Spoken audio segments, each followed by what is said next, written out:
During the 1980s, registered nurses improved their capacity to organize and put a member of the union, a nurse, in the top position as a full-time leader.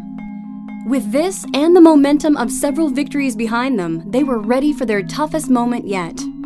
In the early 1990s, Frank McKenna's government legislated a wage freeze on all public sector workers, just days after signing a new contract with a group of civil service nurses.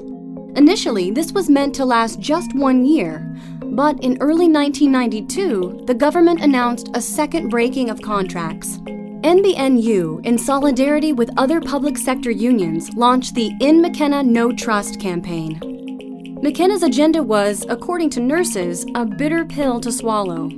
When a vote was held, over 70% of NBNU's 5,100 members voted to strike in response to McKenna's proposal.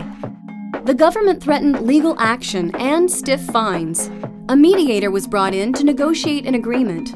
4 days later, a deal was reached. By 1994, the first collective agreement for head nurses and supervisors was ratified. NBNU is still the only Canadian nurses union representing nurse managers and supervisors. This ensured that nurses would be led and managed by nurses. However, with high points can come low. That same year, New Brunswick hospitals entered a period of severe fiscal restraint. Cutbacks province-wide, bed closures, and hundreds of nursing positions were lost. These quick decisions to save money took a toll on nurses and the healthcare system.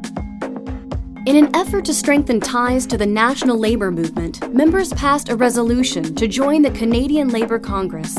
New Brunswick's registered nurses were now part of a national voice that represents more than 3 million unionized workers in the country. The issues nurses were bargaining for were similar to that of other workers.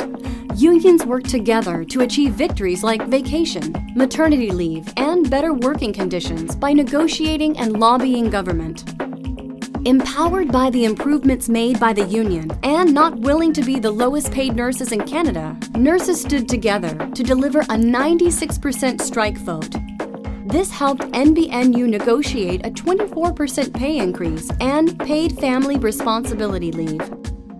In 2007, as membership grew, so did the servicing needs of the union. This led to the construction of the current provincial office on 103 Woodside Lane.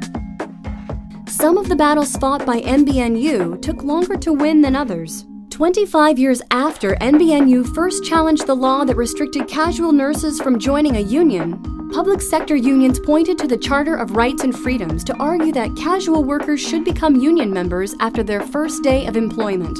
The Supreme Court agreed. Continuing on their theme of uniting with others to achieve a common goal, NBNU passed a resolution at the 2009 AGM to join the New Brunswick Federation of Labour. Upon joining, the NBNU took a leadership role in the movement fighting the proposed sale of NB Power to Quebec Hydro.